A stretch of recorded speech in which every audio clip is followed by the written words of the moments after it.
नमस्कार बच्चों। दिशा ई rise app में आपका स्वागत है।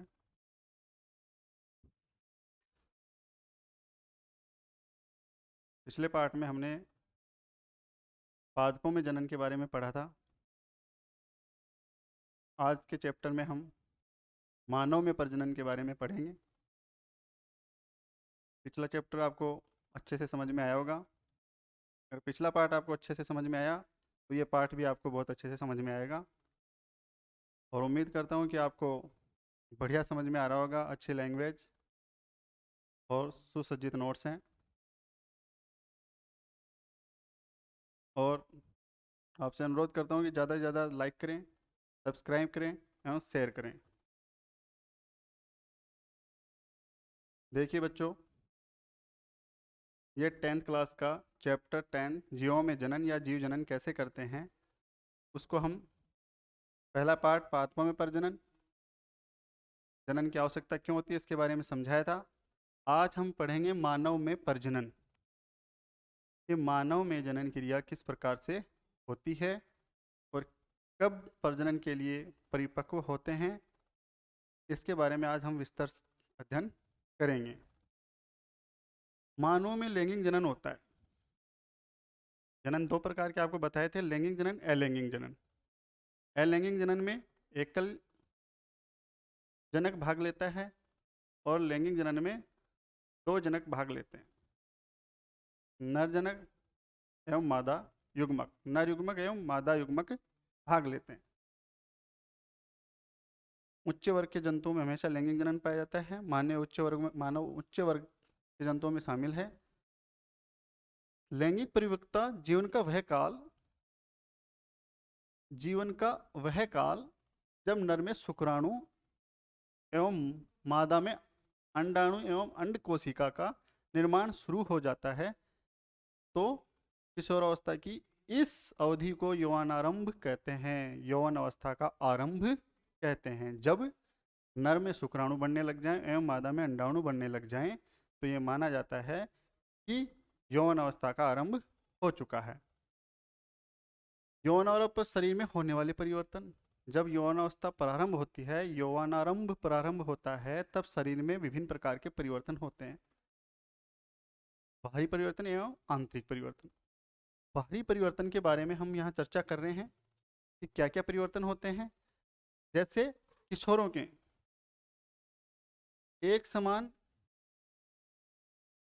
किशोरों के अंदर अंडर आर्म्स या कांख के अंदर बालों का आना एवं जन्नांगों के ऊपर गहरे बालों का होना, त्वचा का तेलीय होना एवं मुंह से निकलना। किशोरों के अंदर कांख एवं जन्नांगों के पास गहरे बालों का उगना। ये दोनों मैं अलग अलग प्रकार से आपको बताऊंगा। मैं त्वचा का तेलीय होना एवं मुहासों का निकलना। अपनी स्किन जो होती है वो तेलीय हो जाती है और चेहरे पे मुहासे वगैरह निकलने लगते हैं। लड़कियों में क्या परिवर्तन होता है, देखिए।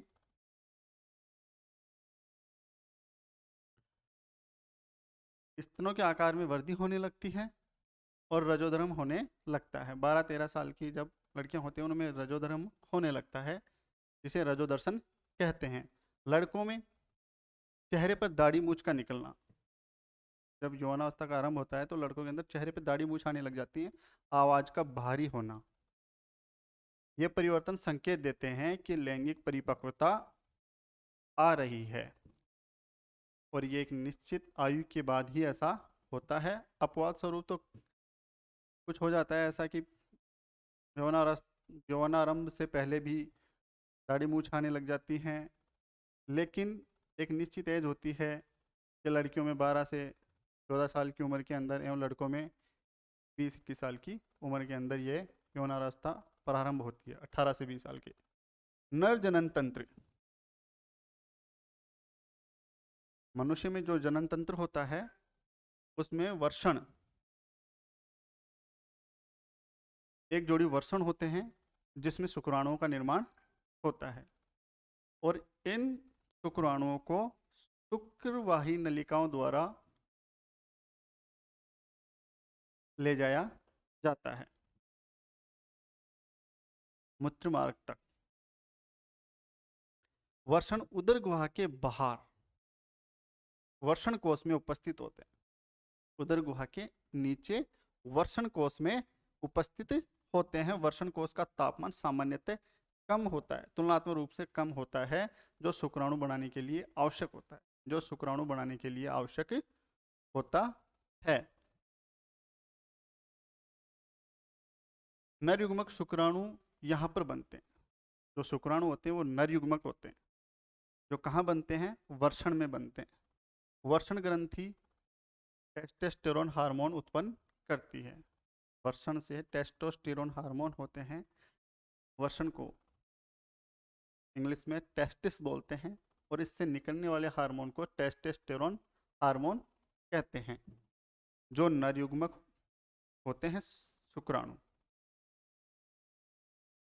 टेस्टोस्टेरोन के कार्य। अब टेस्टोस्टेरोन हार्मोन का क्या कार्य होता है? शुक्राणु उत्पादन का नियंत्रण। शुक्राणु उत्पादन का नियंत्रण करते हैं। लड़कों में यौनारंभ परिवर्तन, यौनावस्था में जब परिवर्तन होते हैं तो उसके लिए उत्तरदायी कौन होता है? Testosterone hormone. टेस्टोस्टेरोन हार्मोन नाम वर्षण को इंग्लिश में टेस्टिस कहते हैं और इससे निकलने वाले हार्मोन को टेस्टोस्टेरोन हार्मोन कहते हैं। लड़कों में यौनारंभ अवस्था का परिवर्तन के लिए उत्तरदायी कौन सा हार्मोन है? टेस्टोस्टेरोन हार्मोन इसके लिए उत्तरदायी है। अब आता है शुक्रवाहिनी। जो वर्षण में टेस्टोस्टेरोन हार्मोन स्रावित होता है, उस हार्मोन को या शुक्राणुओं को वर्षण से स्टेशन तक पहुंचाने का कार्य कौन करता है? शुक्रवाहिनी। शुक्रवाहिनी वर्षण में जो हार्मोन बनते हैं या वर्षण से जो शुक्राणु बनते हैं, उन शुक्राणुओं को सीसन तक पहुंचाने का कार्य शुक्रवाहिनी करती है। मूत्रमार्ग। यह मूत्रमार्ग वीर्य और मूत्र दोनों को बाहर निकालने के कार्य करता है। बाहरी आवरण के साथ इसे सीसन कहते हैं। संबंधित ग्रंथियां। अब इसके लिए संबंधित ग्रंथियां होती हैं जो शुक्राणुओं को मूत्रमार्ग तक लाने में सहायता करती है एवं माध्यम को तरल बनाने का कार्य करती है। शुक्राशय ग्रंथि तथा प्रोस्टेट ग्रंथि। ये प्रोस्टेट ग्रंथि होती है जो सिर्फ नर में पाई जाती है। अपने स्त्राव शुक्रवाहिनी में डालते हैं और शुक्राणु तरल माध्यम में आ जाते हैं। शुक्राणु को गति करने के लिए तरल माध्यम की आवश्यकता होती है। यह माध्यम उन्हें पोषण प्रदान करता है और यह माध्यम उन्हें पोषण प्रदान करता है, उनके स्थानांतरण में सहायता करता है एवं ये जो तरल माध्यम होता है ये उनके स्थानांतरण में मतलब शुक्राणु को गति करने में सहायता करता है, जिसे स्थानांतरित होते हैं। शुक्राणु तथा ग्रंथियों का स्त्राव मिलकर वीर्य का निर्माण करते हैं। शुक्राणु तथा सहायक ग्रंथियां जो है, संबंधित ग्रंथियां हैं, उन ग्रंथियों का स्त्राव मिलकर वीर्य का नियंत्रण करते हैं या निर्माण करते हैं। शुक्रवाहिनी ये शुक्राणुओं को वर्षण से शिशन तक पहुंचाने का कार्य करती हैं।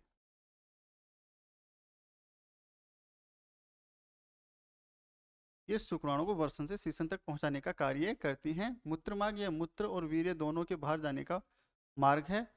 बाहरी आवरण के साथ इसे शिशन कहते हैं। संबंधित ग्रंथियां जो शुक्राणु को तरल माध्यम प्रदान करती है, यह माध्यम उन्हें पोषण प्रदान करता है एवं शुक्राणुओं को गति करने के लिए सहायक होता है। उनके स्थानांतरण में सहायता करती हैं। शुक्रवाहिनियां इनके स्थानांतरण में सहायता करती है। शुक्राणु तथा ग्रंथियों का स्त्राव मिलकर वीर्य का निर्माण करते हैं। नरजनन तंत्र का चित्र। अब नरजनन तंत्र में आपको कौन कौन सी बात दिखाई जा रही है? देखिए, पहला तो है मूत्राशय। सबसे पहले आता है वर्षण, 2 जोड़ी होते हैं, 2 जोड़ी वर्षण होते हैं। अब इनसे निकलने वाली जो ये दिख रहे हैं ये होती है शुक्रवाहिनियां। इनको कहते हैं शुक्रवाहिनियां, जो इनसे स्त्रावित जो शुक्राणु हैं वो उनको ले जाने का कार्य करती हैं। कहाँ तक ले जाती हैं? मूत्र मार्ग तक, और मूत्र मार्ग के द्वारा इनको गर्भाशय में स्थानांतरित किया जाता है। ये वर्षण पालिकाएं होती हैं। वर्षण के ऊपर अधिवर्ग ग्रंथियां पाई जाती हैं। प्रोस्टेट ग्रंथि जो सिर्फ पुरुषों में पाई जाती है, जो प्रोजेस्टेरोन हार्मोन का स्त्राव करता है। सॉरी, प्रोस्टेट ग्रंथि पुरुषों में पाई जाती है। अंडाशय, ये होता है मादा जनन तंत्र। अब हम बात किसकी करेंगे? मादा जनन तंत्र की। जैसे हमने नर जनन तंत्र की बात की है, उसी प्रकार से हम मादा जनन तंत्र की बात करेंगे। मादा जनन तंत्र में भी सबसे महत्वपूर्ण है अंडाशय, फिर उसमें दो एक जोड़ी अंडवाहिनी, फिर गर्भाशय। अंडाशय मादा युग्मक अथवा अंड कोशिका का निर्माण अंडाशय में होता है, या अंडाणु का निर्माण, हम यूं कहें कि मादा युग्मक या अंडाणु का निर्माण कहाँ होता है? अंडाशय में होता है। जब लड़की का जन्म होता है शिशु अवस्था में, तो उसके अंडाशय में हजारों की संख्या में अंडाणु होते, अपरिपक्व अंडाणु होते हैं। जैसे जैसे कन्या आयु बढ़ती जाती है, एक निश्चित उम्र के बाद ये अंडाणु परिपक्व होने लगते हैं। यौवनारंभ पर, यौवनावस्था जब आती है 12 से 14 साल की उम्र में, ये अंडाणु परिपक्व होने लगते हैं। अंडाशय द्वारा हर महीने एक या दो परिपक्व अंडाणु उत्पन्न किए जाते हैं। हर महीने उत्पन्न किए जाते हैं। अंडाशय से एस्ट्रोजन एवं प्रोजेस्टेरोन हार्मोन निकलता है। प्रोजेस्टेरोन हार्मोन अंडाशय से निकलते हैं। पुरुष में सिर्फ टेस्टोस्टेरोन हार्मोन निकलता है, जो जनन में सहायक होते हैं। अंडाशय से एस्ट्रोजन एवं प्रोजेस्टेरोन हार्मोन भी उत्पन्न होता है। हर महीने परिपक्व भंडार उत्पन्न किया जाता है। हर महीने एक या दो परिपक्व अंडाणु उत्पन्न किया जाता है। ये भंडार नहीं है, ये अंडाणु है। अंडाणु उत्पन्न किया जाता है। अंडवाहिका, फैलोपियन ट्यूब। अंडवाहिका सबसे पता चल रहा है अंडाणुओं को ले जाने वाली, मतलब जब अंडाणु उत्पन्न होते हैं तो उन अंडाणुओं को अंडवाहिका के द्वारा या फैलोपियन ट्यूब के द्वारा अंडाशय द्वार परिपक्व अंड कोशिका को गर्भाशय में स्थानांतरित करती है। ये कहाँ ले जाती हैं? अंडाणुओं को गर्भाशय में लेकर जाती हैं, जहाँ पर निषेचन क्रिया होती है। अंडाशय द्वारा उत्पन्न परिपक्व अंड कोशिका को गर्भाशय में स्थानांतरित करती है। अंड कोशिका व शुक्राणु का निषेचन यहाँ पर होता है। कहाँ पर होता है? गर्भाशय में। अंड कोशिका या शुक्राणु कोशिका का या अंडाणु कोशिका का निषेचन कहाँ होता है? गर्भाशय में। गर्भाशय एक थैलीनुमा संरचना होती है बच्चों, जिसमें शिशु का विकास होता है। शिशु का विकास जो होता है वो गर्भाशय में होता है। कब होता है? निषेचन के पश्चात। गर्भाशय गिरुआ द्वारा योनि में खुलता है। गर्भाशय जो होता है वो गर्भाशय गिरुआ द्वारा योनि में खुलता है बच्चों। ये देखिए, ये आपको मादा जनन तंत्र का डायग्राम यहाँ दिखाया गया है। इसमें गर्भाशय है, अंडाणु और अंडाणुओं को ले जाने के लिए ये यहाँ पर अंडवाहिनियाँ, ये यहाँ पर अंडवाहिनियाँ हैं। ये गर्भाशय है और इन अंडाणुओं को लाने के लिए जो ये अंडवाहिनी यहाँ पे दे रखी है, ये दोनों अंडवाहिनियाँ अंडाणुओं को गर्भाशय में लेकर आती हैं, और ये गर्भाशय गिरुआ है। ये गर्भाशय गिरुआ है जो योनि में खुलती है। समझ में आया बच्चों? आगे देखिए, जब अंड कोशिका का निषेचन होता है, जब अंड कोशिका या अंडाणु, अंड कोशिका को आप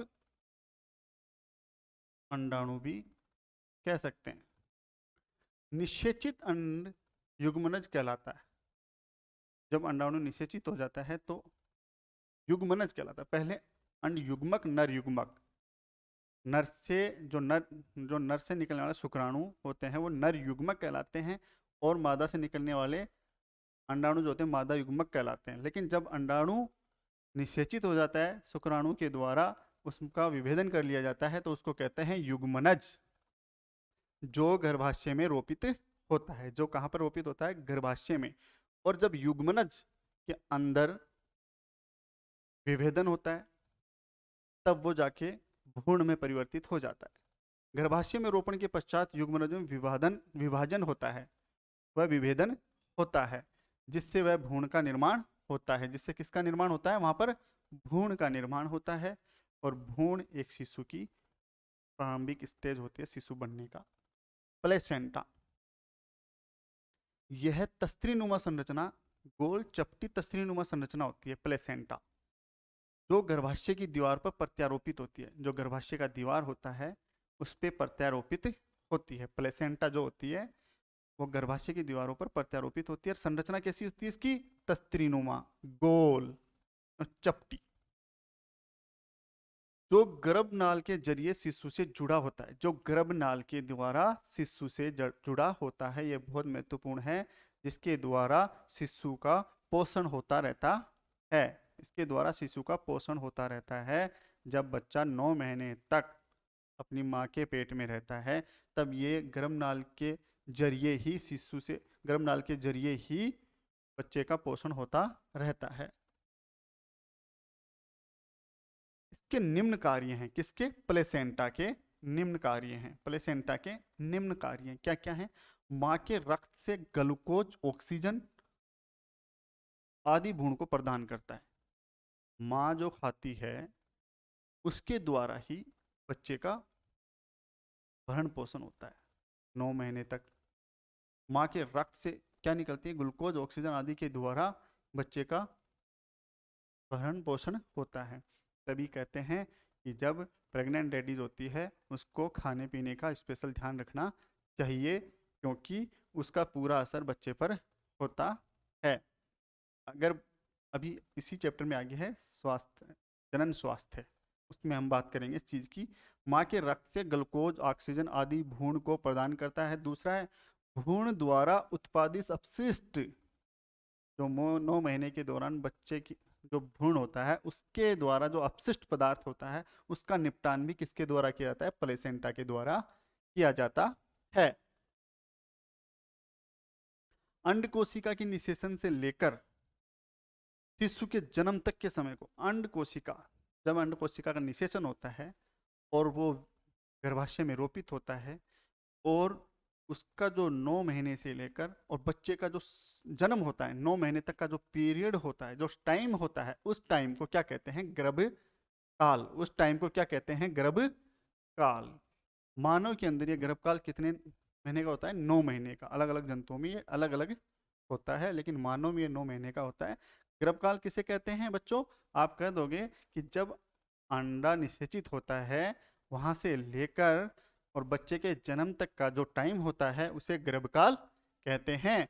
अंड कोशिका के निषेचन से लेकर शिशु के जन्म तक के समय को गर्भकाल कहते हैं। इसकी अवधि मानव में लगभग 9 महीने होती है। अगला प्रश्न आता है, जब अंड का निषेचन नहीं होता, जब अंड का निषेचन नहीं होता बच्चों, कई बार ऐसी परिस्थिति आती है, मोस्टली कई बार होता है ऐसा कि अंड का निषेचन नहीं हो पाता। कई कपल्स ऐसे होते हैं, कई जोड़े ऐसे होते हैं जिनमें काफ़ी दिनों तक मतलब उनको संतान प्राप्त नहीं होती या संतान नहीं होती। उसका मतलब यही है कि उसमें अंड का निषेचन नहीं हो पा रहा है। तो जब अंड का निषेचन नहीं हो पाता और ये हर महीने प्रक्रिया होती है, जब मादा से परिपक्व 1 या 2 परिपक्व अंडाणु उत्पन्न होते हैं निषेचन के लिए। हर महीने गर्भाशय निषेचित अंड प्राप्त करने के लिए खुद को तैयार करता है। गर्भाशय जो होता है निषेचित अंड प्राप्त करने के लिए खुद को तैयार करता है। गर्भाशय की भित्ति मांसल एवं स्पंजी होती है। मांसल होती है एवं स्पंजी होती है। यह भ्रूण के विकास के लिए अति आवश्यक है। यह भ्रूण के विकास के लिए अति आवश्यक है। निषेचन नहीं होने की स्थिति में इस भित्ति की आवश्यकता नहीं होती। और जब अंडाणु का निषेचन नहीं हो पाता, शरीर के अंदर जब अंडाणु का निषेचन नहीं हो पाता, तब गर्भाशय भित्ति की आवश्यकता नहीं होती। और उस स्थिति में, जो गर्भाशय स्थिति की जब भित्ति की आवश्यकता नहीं होती, तब यह गर्भाशय भित्ति धीरे धीरे टूटकर रक्त एवं म्यूकस के रूप में बाहर निकलती है, जिसे हम रजोचक्र कहते हैं। बाहर निकलती है जब अंडाणु निषेचित नहीं होता है, तब की बात है ये। जब अंडाणु निषेचित नहीं होता है, तब यह मांसल भित्ति, जो गर्भाशय भित्ति होती है, यह स्पंजी भित्ति होती है, यह धीरे धीरे टूटकर रक्त एवं म्यूकस के रूप में बाहर निकलती है, जिसे हम रजोदर्शन कहते हैं, या ऋतुस्राव, जो रजोधर्म के नाम से जाना जाता है, या जिसे हम रजोधर्म कहते हैं। यह हर समय, हर महीने होने वाली है। हर महीने में यह एक साइकिल होती है, जो हर महीने रिपीट होती है। लगभग 5 से 7 दिन की ये साइकिल होती है, जिसे हम रजोधर्म कहते हैं। जब फर्स्ट टाइम लड़की के अंदर ये रजोधर्म स्टार्ट होता है, तो उसे हम रजोदर्शन कहते हैं। 40 से 50 वर्ष की आयु के बाद अंडाशय से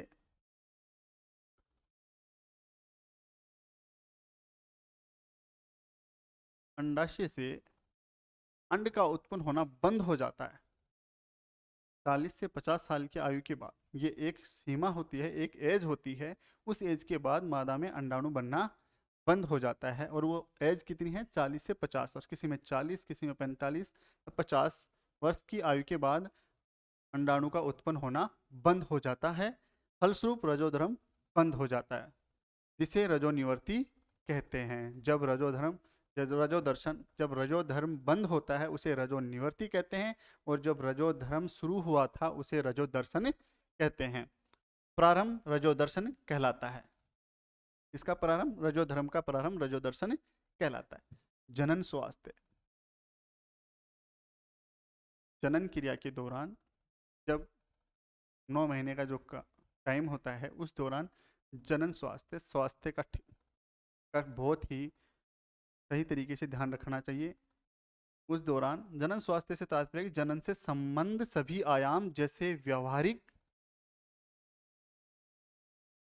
सामाजिक, शारीरिक एवं मानसिक रूप से स्वस्थ होना, इन सभी प्रकार से स्वस्थ होना चाहिए इंसान। मादा का इन सभी प्रकार से स्वस्थ होना जरूरी है, क्योंकि इन सब का प्रभाव बच्चे पर होता है। इसलिए इन सब का ध्यान रखना चाहिए कि जनन के समय जैसे व्यवहारिक, सही अच्छा व्यवहार होना चाहिए, सामाजिक रूप से अच्छी मानसिकता होनी चाहिए, शारीरिक अच्छा खान पान अपने का होना चाहिए, जिससे शारीरिक वर्धि ठीक रहे, बच्चे की ग्रोथ अच्छी होगी। मानसिक रूप से स्वस्थ होना, और मानसिक रूप से भी स्वस्थ रहना चाहिए। किसी प्रकार की कोई भी टेंशन नहीं रखनी चाहिए, और टेंशन से बचना चाहिए। किसी प्रकार की कोई टेंशन हो या किसी प्रकार से अपने व्यवहार को खराब न करें, इसका प्रभाव बच्चे पर सीधा असर होता है। रोगों का लैंगिक संचरण, रोगों का लैंगिक संचरण, रोगों का लैंगिक संचरण भी होता है जब एक दूसरे से, जैसे जीवाणु जनित रोग, गोनेरिया, सिफिलिस, ये जीवाणु जनित रोग हैं, गोनेरिया एवं सिफिलिस। विषाणु जनित रोग, मस्सा, एड्स, ये मानव में होने वाले, पुरुष में होने वाले रोग हैं।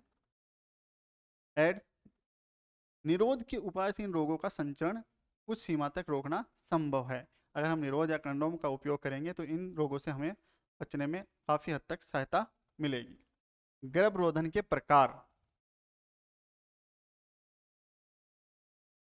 गर्भरोधन का मतलब होता है बच्चों कि गर्भ तक, या अंडाणु तक, या अंडाशय तक शुक्राणु का न पहुंचना, या शुक्राणु एवं अंडाणुओं का न मिलना ही गर्भरोधन कहलाता है। इसको किस प्रकार से रोका जाता है? एक तो यांत्रिक अवरोध होता है, शुक्राणुओं को अंडाणु तक नहीं पहुंचने दिया जाता।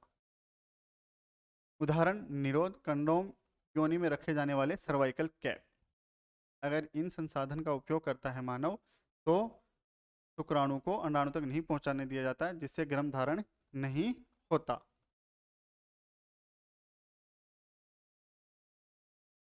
रासायनिक तकनीकी। मादा में अंडाणु न बनने के लिए दवाई खाई जाती है, जो शरीर में हार्मोन के संतुलन को परिवर्तन कर देती है।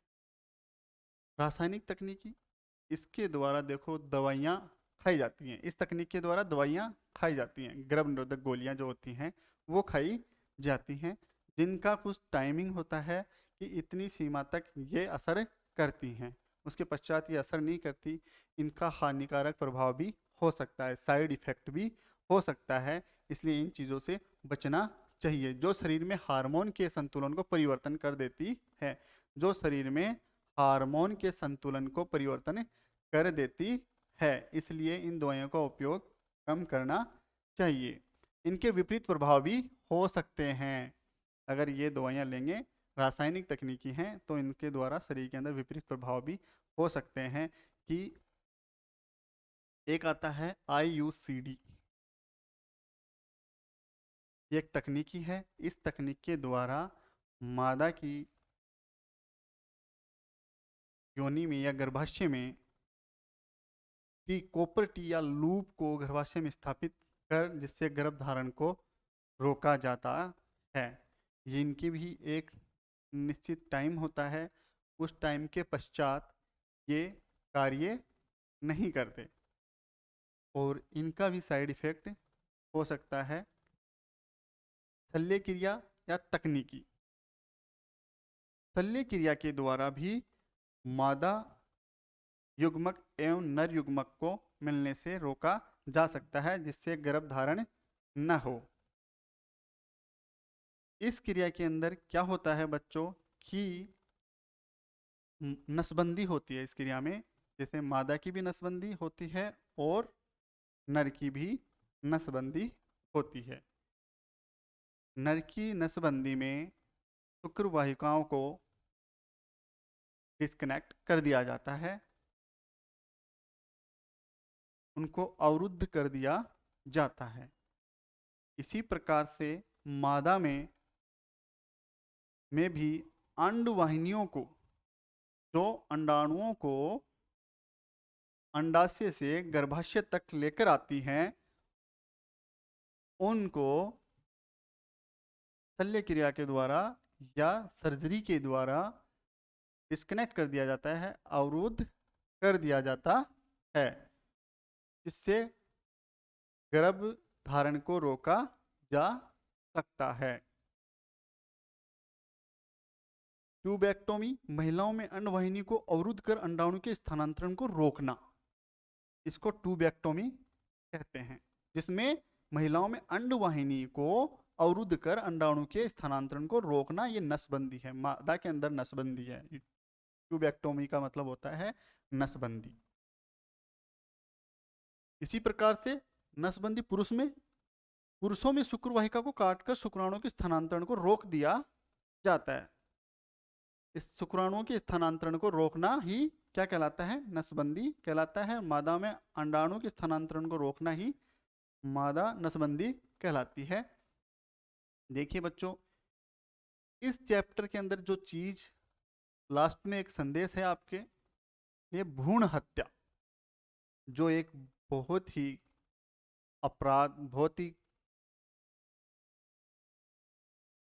बड़ा अपराध है या घनिष्ठ अपराध है। भ्रूण को गर्भाशय में ही मार देना भ्रूण हत्या कहलाता है। और इसका शिकार, भ्रूण हत्या का शिकार बच्चों ज्यादातर लड़कियां होती हैं, और ये तब होता है जब शिक्षा का अभाव होता है, जब लोगों में जागरूकता नहीं होती इसके प्रति, तब महिलाएं भ्रूण हत्या का शिकार होती हैं। इसलिए भ्रूण हत्या एक कानूनी अपराध है और भ्रूण हत्या नहीं होनी चाहिए। यह नहीं होना चाहिए कि लिंग परीक्षण करवाकर भ्रूण का पता लगाना एवं फिर उसका भ्रूण करवाना या अबॉर्शन करवाना, भ्रूण को गिराना या अबॉर्शन करवाना, ये एक कानूनी अपराध है और इसके ऊपर सख्त कानून है गवर्नमेंट का, सरकार का। इसके ऊपर बहुत सारा नियंत्रण किया गया है, लेकिन फिर भी कुछ सीमा तक अभी भी होता रहता है ये। संतुलित लिंग अनुपात एक समाज के लिए बहुत नेसेसरी है बच्चों।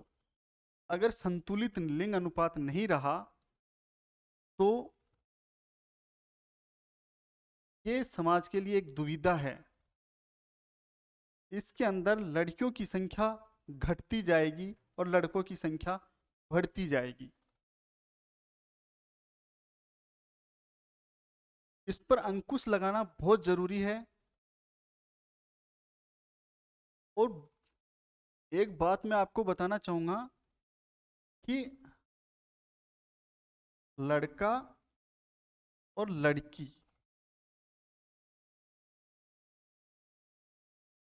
मैं थोड़ा सा आपको कुछ बताना चाहूंगा इस माध्यम से कि भ्रूण हत्या का शिकार महिलाएं होती हैं, जबकि लिंग निर्धारण जो गुणसूत्र होते हैं उसमें महिला का कोई रोल नहीं होता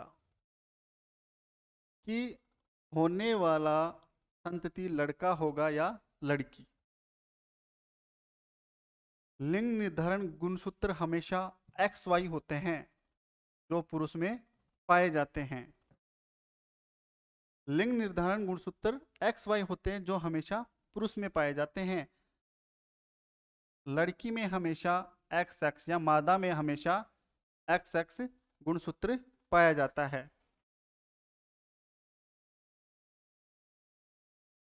और ये मादा, जब लड़के का X गुणसूत्र और लड़की का X गुणसूत्र मिलते हैं तब होता है लड़की।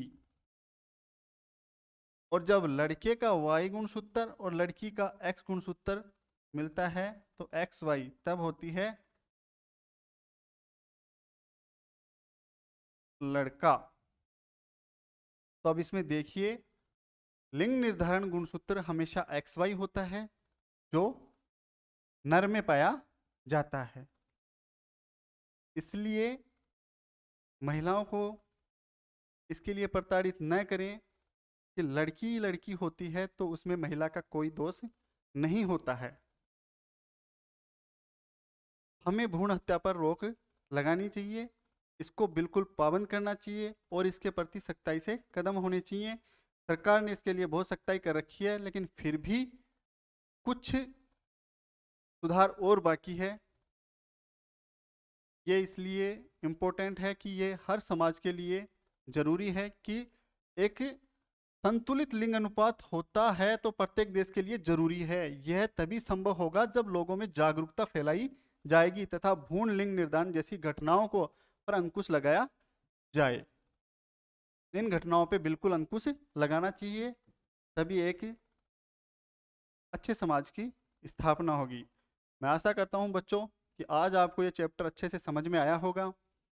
बहुत ही सरल भाषा में समझाया है और आप इसको अच्छे से पढ़ें ताकि आपको अच्छे मार्क्स मिलें। और पढ़ते पढ़ते लाइक, सब्सक्राइब एवं शेयर जरूर करना बच्चों। Thank you, best of luck.